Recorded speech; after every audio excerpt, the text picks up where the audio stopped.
Bonjour à tous, avec l'aide de Dieu, nous allons étudier la Gemara, le traité Makot Daf Yud Amud Aleph 10a. À la fin du cours précédent, on a appris qu'il fallait partager, Veshilashta, partager en 3 les villes de refuge, c'est-à-dire qu'on partageait en 4 parties, si on peut dire comme ça. On avait donné l'exemple que si à Eretz Israël, il y a 400 km, nous avons depuis la frontière du sud jusqu'à Hebron 100 km, de Hebron jusqu'à Shrem encore 100 km, de Shrem jusqu'à Kedesh encore 100 km, après de Kedesh jusqu'à la frontière du nord encore 100 km. Donc en d'autres mots, nous avons entre la frontière jusqu'à Hebron 100 km, de Hebron à Shrem 100, de Shrem à Kedesh 100, et les villes de refuge sont Hebron, Shrem et Kedesh. La Gemara va demander qu'a priori, il y a un certain déséquilibre qui est ici. Pourquoi ? Sur le texte de la Gemara, la 3e ligne, la Gemara demande pourquoi est-ce que d'un côté et de l'autre c'est plus loin, c'est-à-dire que de la frontière du sud jusqu'à Hebron il y a 100 km, de la frontière du nord jusqu'à Kedesh il y a 100 km. Quelle est la différence? Pourquoi c'est déséquilibré que ceux qui sont au milieu sont plus proches? C'est-à-dire que si quelqu'un il a tué entre Kedesh et Shrem, entre Shrem et Hebron, lui, il n'a pas 100 km à faire pour arriver à la ville de refuge. Il est toujours plus proche d'une ville de refuge que ceux qui sont à la frontière du nord ou à la frontière du sud. Ceux qui sont à la frontière du nord ou à la frontière du sud, quoi qu'il arrive, ils vont devoir faire 100 km. Tandis que celui qui est entre Hebron et Shrem ou Shrem et Kadesh, eh bien, obligatoirement, il sera plus proche. C'est-à-dire, même si on va prendre le cas de celui qui est en plein milieu entre Hebron ou Shrem, ou bien en plein milieu entre Shrem et Kadesh, il n'aura que 50 km à faire dans l'exemple qu'on a donné, et pas plus. La Gemara répond, Bishremna mishrirotzi, Amarabaye, Bishremna mishrirotzi. À Shrem aussi, il y avait beaucoup de rotzi. Quand on dit aussi, c'est suite à ce qu'on avait appris dans la Gemara avant qu'à Gilad, il y avait beaucoup de rotzi, il y avait beaucoup d'assassins. Et bien à Shrem aussi, il y avait beaucoup d'assassins. Évidemment, il n'y en avait pas autant qu'à Gilad, mais il y en avait plus. C'est la raison pour laquelle il y a besoin que les villes de refuge vont être plus proches. D'où on apprend qu'à Shrem, il y avait plus d'assassins. Dictive, il est écrit, Ok, chake ish gedudim. Donc, chake, c'est comme des gens qui attendent les chakot. Donc, ish gedudim qui sont en troupe. Donc, c'est des gangs qui guettent un homme. Donc, chake, gedudim, ish. Donc, si on peut dire comme ça à l'envers les mots, chake, attendre. Les gedudim, ils attendent le ish, cet homme-là. Eh bien, chever kohanim, une bande de kohanim, derech iratzru shechma, ils assassinent sur la route de Shrem. Le sens simple de Shechma là-bas, c'est qu'ils sont tous ensemble, Shrem avec la même épaule. Mais ici, c'est traduit donc par Shrem, dans le sens de la ville de Shrem. Voyons Rashi, ou Maïshna Metziaï de Mekar, Ve'ahorek ben Hebron de Shrem, celui qui tue entre la ville de Hebron et Shrem, ou ben Shrem le Kadesh, entre Shrem et Kadesh, Karov le Miklat, il est plus proche de la ville de refuge, Mikan, d'un côté et de l'autre côté. Donc on a répondu, parce qu'à Shrem, il y avait plus d'assassins, donc il y avait besoin que les villes de refuge soient plus proches. On a ramené un verset sur ça. Dans ce verset, on dit Chever Kohanim, une bande de Kohanim. Quel rapport? Maï Chever Kohanim. Quel est le sens d'une bande de Kohanim? Les Kohanim, c'est pas eux qui sont les meurtriers. Pourquoi les brigands qu'on parle ici sont appelés des Kohanim? Ah, Rabbi Elazar, il a dit, Shayomid Chabrim Larog Nefashot, c'est-à-dire que ces assassins se regrouperaient pour tuer des gens. Comme ces Kohanim, qui se rassemblent, ils se regroupent pour se partager les terumot, donc la dîme que les Israël, les Juifs ordinaires de nos Kohen, ils se rassemblent dans l'aire de battage pour recevoir ces terumot. Donc de la même manière aussi, ces gens-là donc se regrouper ensemble pour faire leur meurtre. Et ce qui posait problème après, pour pouvoir trouver c'est qui a tué, on ne pouvait pas savoir vu qu'ils étaient plusieurs ensemble. Ok. La Gemara maintenant demande une autre question. On a dit que dans la Mishnah, où est-ce qu'ils vont en exil? On a dit la Rémik, la ville de refuge, il y en avait 3 de l'autre côté du Jourdain et 3 autres donc, qui étaient en Eretz Israël. La Gemara demande tous les cas, il n'y a pas plus que 6 villes de refuge. Active, pourtant il est écrit clairement dans la Torah, va aller un petit tnour. Et en plus d'elle, en plus de ces villes de refuge, vous allez ajouter Arbaïm Ushtaimir, 42 villes, d'ailleurs tous des villes qui appartenaient à Olévim. Alors, la Gemara répond, il y a quand même une différence entre les 42 villes et les autres 6 villes. Amar Abaye. Abaye a dit, Lalou, Koltot ben Ledad, ben Shelo Ledad. Celles-ci, les 6 villes, les fournissent un refuge. Que ça soit que le meurtrier, il est conscient qu'il atteint un asile ou qu'ils n'en sont pas conscients, quoi qu'il arrive, il est sauvé. C'est-à-dire que même s'il est rentré dans une charrette, il est en train de dormir, ou bien qu'il est en train de rentrer comme ça sans être conscient qu'il était là-bas, eh bien, le Gol Adam, le vengeur du sang, ne peut pas le tuer. Rashi ben Edad, ben Shelo Ledad, ben Sheba Racham Ledad, qui s'est sauvé là-bas avec l'intention donc qu'on va, que ça va être un asile pour lui. Ben Baracham, le Dad Klita. Ben Shebar Hasham, le Dad Klita. Ben Shelo Baracham, le Dad Klita. Bien sûr qu'il n'est pas parti là-bas pour être réceptionné, pour être réfugié. Shelo Yodea Sheikol. Toi, tu ne savais pas que c'était une ville donc, qui va le réfugier, qui va le sauver. Eh bien, quoi qu'il arrive, ça le sauve. Ça, c'est dans les 6 villes de refuge seulement.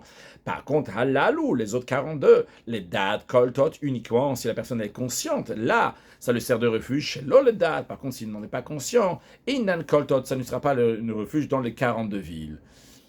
Maintenant, la Gemara s'interroge. Chevron, Irmiklatou. Chevron, ça fait partie des villes de refuge. Pourtant, va activer il est écrit Vayitson les Kalev. Et Chevron, Kachadi Moshe, ils ont donné à Kalev la ville de Chevron, comme Moshe Rabbeinu l'avait dit. Kalev faisait partie de la tribu de Yehuda, tandis que les villes de refuge appartiennent aux Lévi. Mais là, on voit que Chevron, ça appartient à Kalev, donc la descendance de Yehuda. Donc, comment ça peut être une ville de refuge? Amarabaï, il a dit.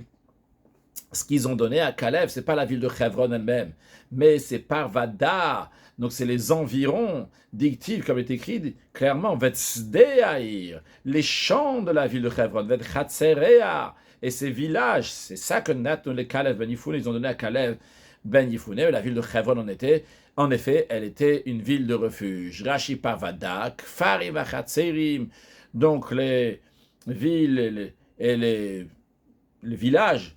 Donc il y avait autour, petites villes, les villages à Smuchotla qui sont à côté, Venikot Al-Shema qui sont appelés sur le nom de Chevron, Nitznu le Kalev ont été donnés à Kalev. Puis la Gemara maintenant s'interroge sur Kedesh, Irmiklatava, et Kedesh c'était une ville de refuge, Ve'akti, pourtant il est écrit, voici Ve'arem Mivtsar. Voici donc des villes qui sont fortes, Rashi, Ve'arem Mivtsar, Krachim Dolim, des grandes villes, Shayu Benachlat, Naftali, qui était dans l'héritage que Naphtali a eu, Hatzidim, Tser, etc., comme il y a écrit donc sur le texte de la Gemara, qui ramène le verset, Hatzidim, Tser, Vechamat, Rakat, Vekinaret, Gomer, etc., puis Vekedesh, Vedrei, Ven Chatzor. Donc ce qui nous intéresse de tout ça, c'est Kedesh, donc c'est partie des villes qui ont été données à Naphtali, mais ce qui nous intéresse, c'est pas que ça a été donné à Naphtali, que c'était Arem Mivtsar, que c'est une ville donc qui est grande ville, et ça pose problème. Pourquoi? Tanya, c'est dans une braïta pourtant, que Harim Alal ou ces villas de refuge, Enosim Otam Lotirim Ktanim, on n'a pas le droit d'en faire donc prendre une ville de fortin. Fortin, c'est donc il y a un fort, un petit fort, donc là-bas c'est un fortin. On n'a pas le droit d'en faire une ville de refuge. De même, Velokrachim Dolim, on n'a pas le droit de faire une grande ville, d'en faire une ville de refuge. Et là, Yarod Benoniot, il faut seulement que ce soit des villes de taille moyenne, qu'eux, on va en faire des villes de refuge. Donc, en tous les cas, si c'était Arem Mivtsar, si Kadesh faisait partie de Arem Mivtsar, d'une grande ville, comment ça peut être une ville de refuge? Rashi Arimalalu, Aremikla, donc ces villes de refuge-là. On n'en fait pas des tirimtan, on a des fortins, donc des petits forts. Les She'en Mezonot Mutsuim Sham, la raison, elle est parce qu'il n'y a pas de nourriture qui est là-bas pour acheter. Il va devoir sortir et le Goëladan va peut-être le trouver et le tuer. On ne doit pas en faire non plus des grandes villes. Shakol Nikbatim Sham Tamid, que tout le monde se regroupe là-bas dans des grandes villes. Veyereg El Goëladan Metsuyasham. Et donc le pied, littéralement, donc du vengeur du sang va se trouver là-bas. Il va venir de temps en temps. Veyerevlo, il va le guetter. Donc, en tous les cas, on n'a pas le droit de faire une grande ville, une ville de refuge. Et là, on voit que Kadesh fait partie de grandes villes.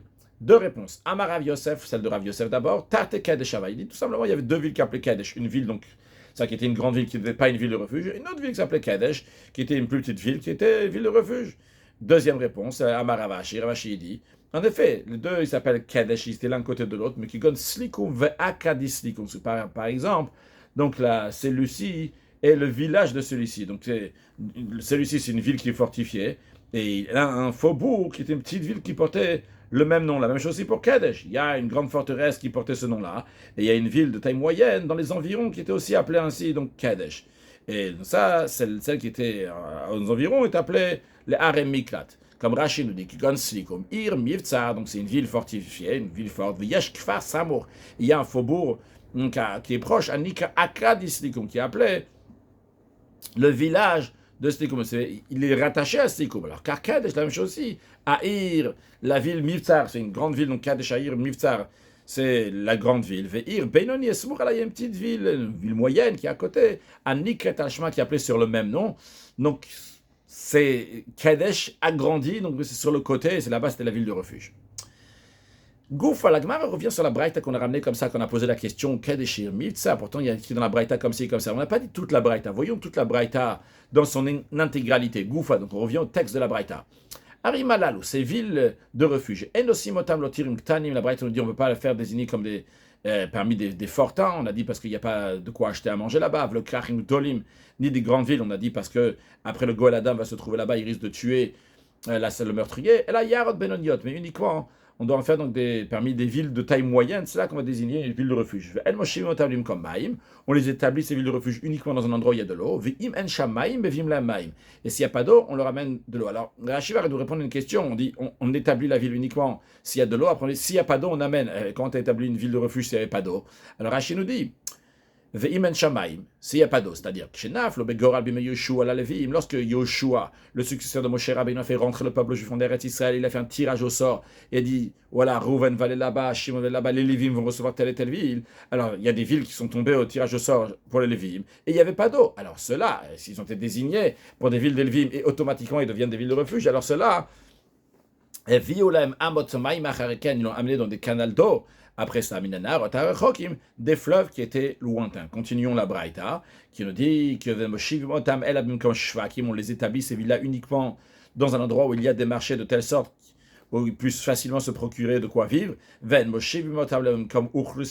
Et on établit uniquement dans un endroit où il y a de la population à proximité. Quelle est la raison? Rashi, bimkom uchlusin, où il y a de la population, il faut qu'il y a des villages, des habitations qui sont autour de la ville de refuge. Pourquoi? Shelo, Yavo, Goal et Adam, pour pas qu'il va y avoir Goal Adam Merubim, un groupe, toute une troupe de vengeurs du sang qui vont venir à la sur la ville, Bechel, comme ça, qui vont l'assiéger, qui vont prendre la ville. Alors quand il y a des gens qui sont autour, eh bien, ils peuvent les calmer avant qu'ils arrivent là-bas, les attraper avant qu'ils viennent pas comme ça en force et qu'ils font ce qu'ils veulent. C'est Goal et Adam, ces vengeurs de sang sur la ville. Nitzmatu Chlosen, si la population des environs a diminué, Mosifim Alem, on en rajoute. Nitzmatu Diorem, si le nombre d'habitants de la cité de refuge a diminué, mais Vilem Kohanim Levim Israël, on leur amène des Kohanim de Levim, des Israëlim pour y habiter là-bas. Donc toutes sortes de juifs pour qu'il y ait la Shlemut, la Ardout de Bnei Israël, et que ce soit de Bnei Israël, donc d'ascendance, qui sont juifs, qui vont avoir donc pitié, faire attention donc à ce Goël, à ce Rotser, à cet assassin qui va habiter avec, et ils vont habiter avec lui. On n'a pas le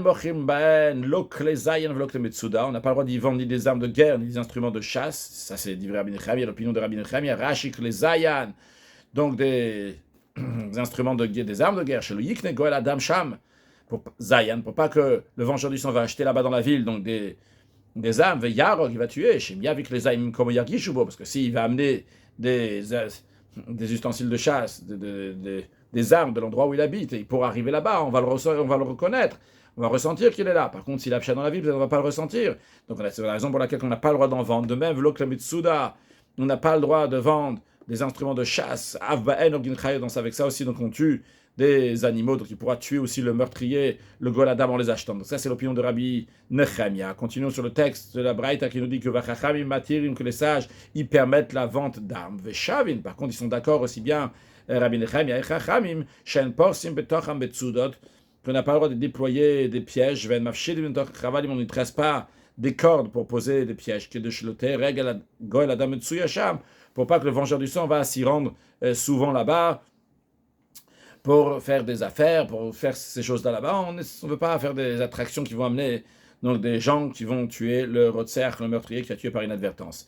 D'où on apprend cela? Toutes ces choses qu'on a appris, qu'il faut faire attention à ce meurtrier qui est dans la ville de refuge. Rabbi Yitzhak Maïka, Rabbi Yitzhak l'a dit, quelle version on apprend ça? Il y a écrit Venas el achat mine arima el vachai. Il fuira vers l'une des cités, dans des villes de refuge, et il va y vivre. Le fait qu'il y a écrit Vachai, avidlemid de tevel chayuta, il apprend ça, il faut lui procurer les conditions qu'il va avoir de quoi vivre, que Vachai, qui va vivre. Tana. Maintenant, on nous amène une autre braïta. C'est enseigné dans une braïta Talmid Shegala Maglin Raboim. Un élève qui est exilé vers une ville de refuge, eh bien, on exile son maître aussi avec lui. Shenamar, parce qu'il est dit Vachai, il vivra. Avidlemid tevel chayuta, procurer les conditions qu'il puisse vivre comme il faut. Un étudiant ne peut pas survivre si on ne lui enseigne pas la Torah. Amar Rabbi Zeira. Rabbi Zeira, on apprend d'abord Rashi, Maïka, de Metkanin, le Rotzim, Damachetzichim, ça j'aurais dû faire avant. Donc c'est la question de Rabbi Yitzhak, dont on apprend qu'on prépare pour le Rotser, les Rotzrin, pour les meurtriers, tout ce qu'ils ont besoin. On l'a dit parce qu'il y a écrit Vachai va vivre. Après, on a dit qu'un élève qui part en exil, eh bien, le maître aussi va en exil avec lui. On apprend ça parce qu'il y a écrit Vachai, donc du même principe, il va vivre, donc tout ce qu'il a besoin. Et un érudit qui étudie la Torah, si il va pas voir son maître, c'est pas une vie pour lui, le Rambam nous dit. Amar Rabbi Zeira, de là Rabbi Zeira il apprend. Mikan, de là, chez le Yishne Adam le Talmid Sheno Agud, que un maître ne doit pas enseigner un élève qui n'est pas correct, qui risque de se retrouver avec lui dans les villes de refuge. Raché le Talmid Sheno Agud, chez le Yeviou, Avonot, Avlidariga, pour pas que les fautes de cet élève-là vont l'amener à tuer. Beshog et par inadvertance de Yigle, et il va aller en exil d'Ambrin et le Kaman, car on apprendra dans le prochain cours, dans le verso de Dafyud, Disbe, Sheino Matsui la Birshaim, car qui ça arrive uniquement à Dereshaim. Quelqu'un qui est fauteur, c'est lui que ça arrive d'arriver de tuer par inadvertance. Amar Rabbi Yochanan a dit, Harav Shegala, si le maître a été exilé parce qu'il a tué par inadvertance, Maglin Yeshiva Toyimo, sa yeshiva va être exilée avec lui. Alors la Gemara s'étonne, il n'y a bon, on peut dire ça, Amar Rabbi Yochanan, le même Rabbi Yochanan, il a dit, que Minayin le divrei Torah Shen Koltin, dont on sait que les paroles de Torah, ils fournissent un refuge à celui qui les étudie et le protège de tout mal. Shen Ne'amar, il a dit, El Betzer Bamidbar. Il est dit donc à propos des villes désignées par Moshe Rabbeinu, les villes de refuge, donc il a désigné de l'autre côté du Jourdain avant de traverser, il n'est pas traversé, il n'est pas entré en Eretz Israël. Il y a un verset, d'ailleurs donc dans le 4e chapitre de Dvarim, c'est le 43e verset, il y a écrit là-bas les 3 villes de refuge que Moshe Rabbeinu a désignées, a choisies. Il y a écrit El Betzer Bam Midbar, Betzer dans le désert. Et juste après, il y a écrit Uktiv Batre, dans le verset 44, il y a écrit Vezot Torah. Et voici la Torah. Ah, quel rapport entre Betzer Bamidbar, entre les villes de refuge, et Vezot Torah? Eh bien, justement, Rabbi Yochanan dit, la même manière que les villes de refuge, il y a Betzer Bamidbar, Vedramot Bagil, Adagad, Ved Golan, Babashana, Menashi, qu'il y a dans la partie de Rouven, dans la partie de Gad, dans la partie de Menaché, là-bas, dans ces 3 terres qui ont été prises de l'autre côté du Jourdain. Pour ces 2 tribus admis, là-bas il y avait des villes de refuge. De la même manière aussi, ce qu'on continue dans le verset 44, le Vezot Torah. La Torah aussi, c'est une ville de refuge, nous dit Rabbi Yochanan. Donc a priori, la question qui se pose, pourquoi le Rav qui a tué par inadvertance, il doit aller dans les villes de refuge? Il étudie la Torah, il rentre dans sa yeshiva. Le Goël Adam, le vengeur du sang, ne peut pas le tuer. Il est protégé là-bas. Il ne veut pas être tué là. Il va répondre le Kasha. En effet, c'est vrai, c'est juste ce qu'il a dit. Et Rabbi Yochanan, seulement quoi? C'est Rabbi Idna de Asigbe. Quand il est en train d'étudier la Torah, là, le vengeur du sang ne peut pas le tuer. Par contre, au moment où il n'est pas en train d'étudier la Torah, là, le vengeur du sang peut le tuer. C'est la raison pour laquelle que le Rav doit aller dans les villes de refuge. Ça, c'est une réponse. Si tu préfères, on va donner une autre réponse. Mike Coltin, qu'est-ce que ça veut dire que Rabbi Yochanan a dit que les paroles de Torah, Coltin, donc il fournit un refuge. Il refuge, Malachamavet, de l'ange de la mort. Que lorsque quelqu'un est en train d'étudier la Torah, l'ange de la mort ne peut pas le tuer.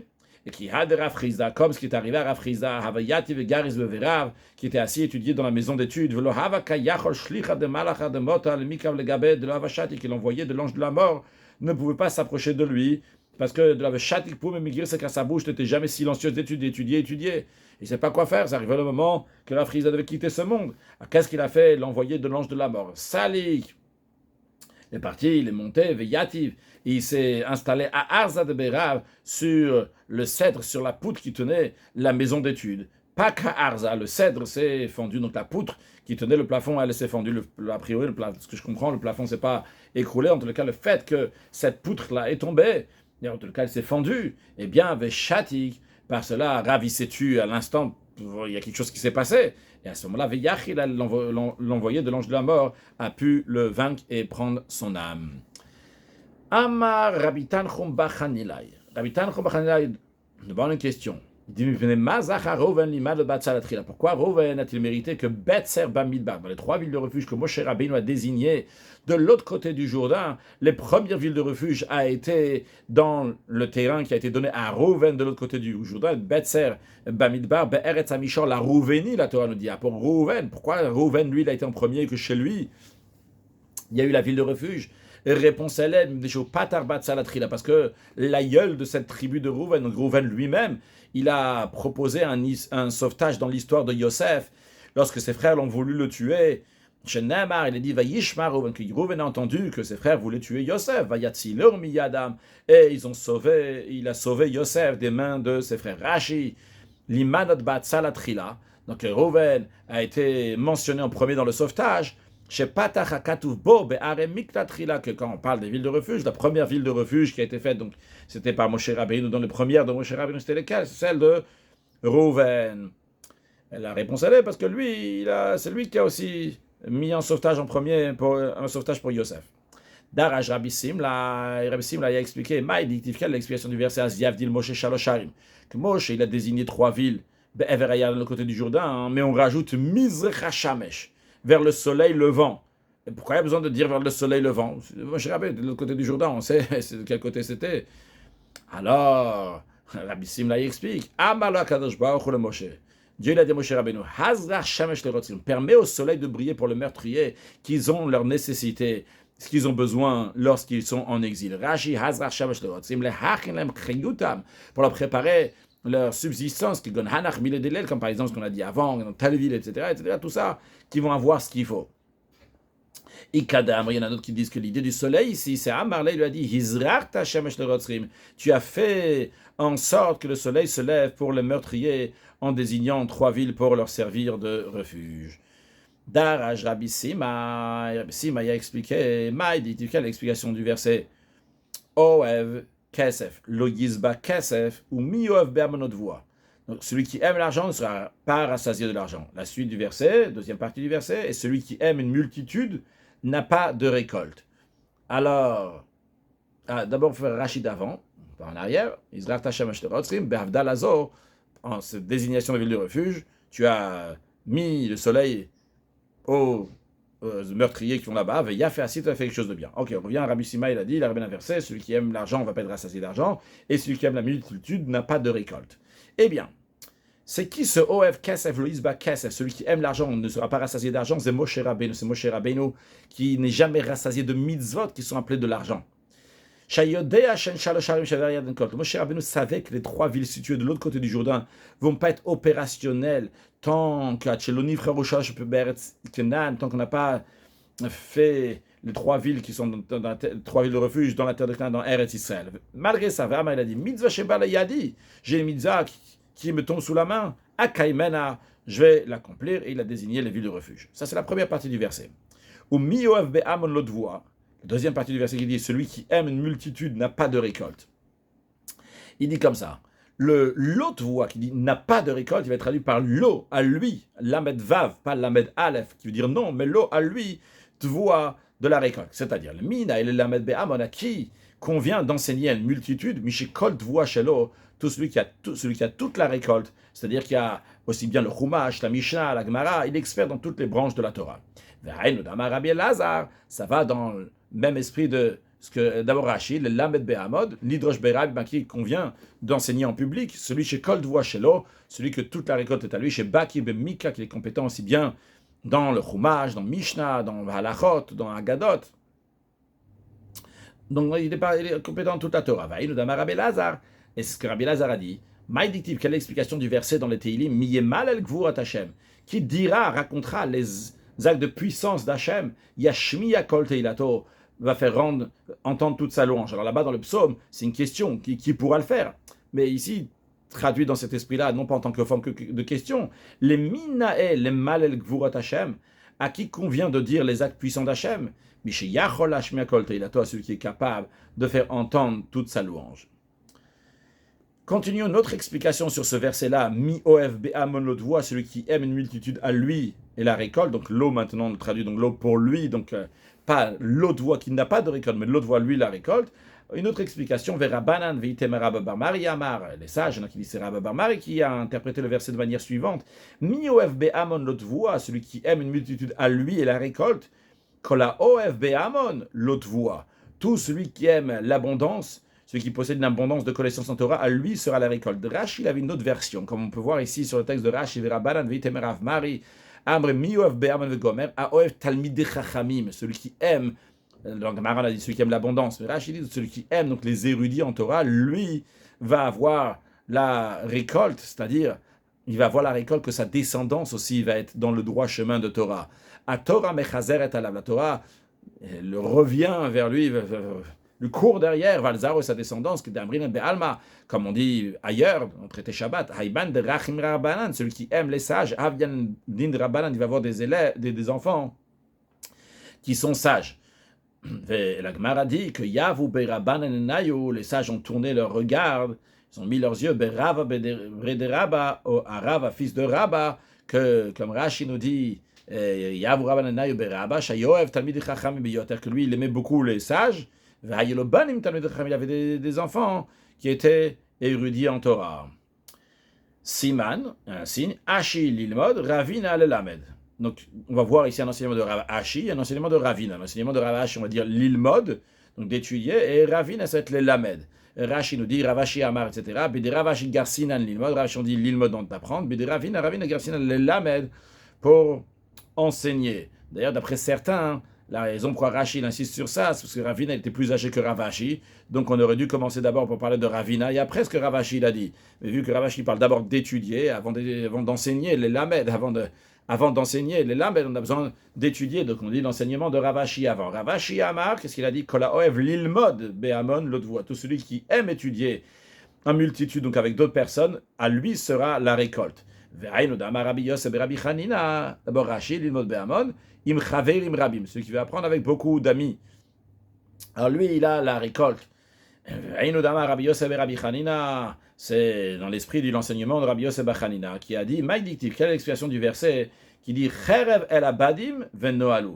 Donc l'épée, on va traduire comme la Gemara explique badim, donc celui qui apprend bad tout seul, donc à ceux qui sont seuls, vennoalu, et ils vont devenir stupides, ils vont devenir bêtes. De quoi s'agit-il d'après Rabbi Yosef Rabbi Chanina? Cherev, donc c'est une épée al tzavre sonem shel talmidei chachamim. Sur le coup des ennemis des érudits en Torah, en vérité ça fait référence aux ennemis, aux érudits en Torah. Mais c'est une manière de parler, donc c'est un euphémisme. Donc le verset fait allusion aux érudits eux-mêmes, mais lorsqu'on parle d'une punition, d'une calamité, eh bien, à la place de mentionner sur le peuple juif, sur les ennemis, on inverse la phrase, on dit sur les ennemis d'Israël, ou sur les ennemis des érudits en Torah. Donc, l'épée sur eux, pourquoi? À quel érudit? Chez Yoshim Oskim Batora Bad Bevat, qui étudie la Torah de façon individuelle. Donc le mot badim est traduit ici, donc bad bevad, qui étudie la Torah seul. Velood, et pas seulement ça, la shemit tapshim. En plus, pas seulement que c'est pas bon pour eux, mais ils deviennent stupides. Pourquoi? Parce qu'il y a écrit l'expression vennoalu et l'expression ktivacha vennoalu. En effet, dans le verset qu'on vient de voir, il y a écrit vennoalu, ils deviendront bêtes. Ou ktivatam, il est écrit ailleurs asher noalnu. Là-bas, dans le verset écrit Asher no'alnu v'asher chatanu, Asher no'alnu, qu'on s'est comporté de manière bête, stupide. Et vu qu'il est écrit dans la suite V'asher chatanu, que nous avons fauté, alors Rabbi Yosef et Rabbi Chanina rajoute, il dit Velo'od, et pas seulement ça, Asher chotin, il pêche à cause de ce comportement-là. Shenem v'asher chatanu, comme il y a écrit, ils nous avons fauté. Ve'iba et tema, si tu veux. Mais il y a un autre verset duquel on peut apprendre qu'ils deviennent bêtes et qu'ils vont. Que l'expression de Noalu veut dire qu'ils deviennent bêtes, et en plus qu'ils fautent, parce qu'il y a écrit Noalu Saret Tsoan. Les princes de Tsoan sont devenus bêtes. Et comme Rashi nous ramène la suite du verset, qui concerne aussi l'idée de l'enseignement de Rabbi Yosef Rabbi Chanina, Rashi dit comme ça Noalu Saret Tsoan, donc ils sont devenus bêtes et Saret Tsoan. Dans la suite, Nisu Saret Nof. Donc Nisu, ils ont fauté les princes donc de Nof. Donc ici, on voit Alma, on voit qu'à Noël, que celui qui au début donc, est devenu stupide, Nisa Larto, il a été entraîné à fauter, à amener à la faute. Donc c'est pour ça qu'il faut étudier ensemble. Donc celui qui, Ravashi nous dit, celui qui aime apprendre avec une multitude avec d'autres, à ce moment-là, lui, il mérite de la récolte, d'avoir donc une bonne étude. Par contre, les autres, Haz Shalom, c'est pas bien. Ravina, il explique ce verset-là, Kola Oev, les lamed behamon, notre voix. Tout celui qui aime enseigner à une multitude, à lui sera attribué la récolte lorsqu'il apprend avec des élèves. Rashi le Lamed Behamon, Marbe Talmidim, qui a beaucoup d'élèves, l'autre voix, lui, il aura de la récolte. Pourquoi? Les fichaliers d'Em, car à travers les élèves, Yarbe à Pilpoul, il y aura plus de Pilpoul, de discussions, de questions, de réponses. Et le maître donc, va prendre à cœur de répondre à leurs questions, et par cela, donc lui-même, il va avoir une plus grande sagesse. Et c'est comme dans le même esprit de l'enseignement de Rabbi Yudanasi, qui dit Harbe Torah Lamati Merabotai, j'ai appris beaucoup de Torah de mes maîtres, comme Chavera Yotermehem, de mes camarades. Encore plus que de mes maîtres, ou mitalmidai, et de mes élèves, yotamikulam, encore plus que tout le monde. La Gemara continue à exposer la grandeur de l'étude de la Torah en nous donnant l'enseignement de Amar Rabbi Yeshua ben Levi, qui commente dans le psaume 122, le deuxième verset, dit-il, qui dit Omdot hayuraglei du bisharach Yerushalayim, le roi David dit, illustre comment les Juifs diraient, nos pieds se tenaient dans tes portes Yerushalayim, et Rabbi Yeshua explique ce verset-là en le partageant. Il dit Omdo tayu ragleinu, c'est-à-dire Mi garam le ragleinu sheyamdu b'milchama, qui a permis que nos pieds vont rester fermes dans la bataille, que Omdot, ils vont se tenir. Eh bien, c'est Sha'arei Yerushalayim, grâce aux ports de Yerushalayim. C'est quoi les ports de Yerushalayim? Shayu oskim batorah fait référence aux ports dans lesquels on étudie la Torah. Rashi bisharair, bishvil sharair. Donc pour tes portes, grâce aux ports de Yerushalayim, grâce à l'étude de la Torah. Amar Rabbi Yeshua ben Levi, Rabbi Yeshua ben Levi interprète aussi le premier verset du psaume 122. Maïdictif, quelle explication du verset? Shira malot le David, un cantique des degrés à David. Samarti bomrimli, je me réjouis lorsqu'on me dit Beit Hashem Naler, on va aller à la maison de Dieu. Amar lifna kadosh baruch.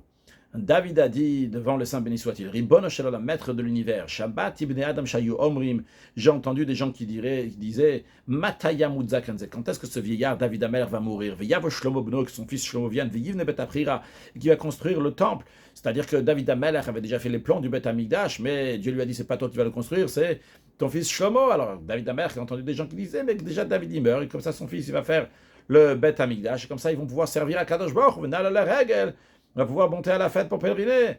Et David Amelech, il dit, malgré qu'il disait ça avec Sam Marty, je me suis réjoui d'entendre qu'il y avait des gens qui voulaient te servir.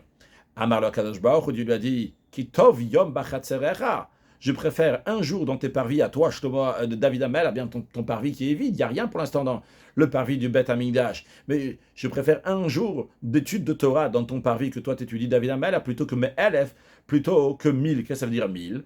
Je préfère un jour que toi, David, tu étudies la Torah, mais plus que les 1000 holocaustes que Shlomo Amelech va offrir sur mon autel, donc il va faire un autel à Givon, il va offrir des sacrifices, je préfère l'étude de ta Torah. Rashi me elef olot, mikra katuv, c'est un verset qui dit elef olot yal Shlomo, que Shlomo a amené 1000 holocaustes. Conclure avec une halakha, en effet, l'halakha, elle est, le Rambam dit qu'un élève qui va en exil, en ville de refuge, eh bien son maître va aussi aller avec lui parce qu'il y a écrit va chai. Donc il faut faire tout ce qu'il faut pour qu'il va vivre. Et pour un bal et chorma, quelqu'un qui a la sagesse, et qui demande la sagesse, s'il n'a pas d'études, c'est comme s'il a la mort, chaz ve shalom. Un sujet de Chassidut, on a vu que David Amelech, il était content qu'il disait Bisharai, Yerushalayim, etc. Samarti ben Libet Hashem Nelech.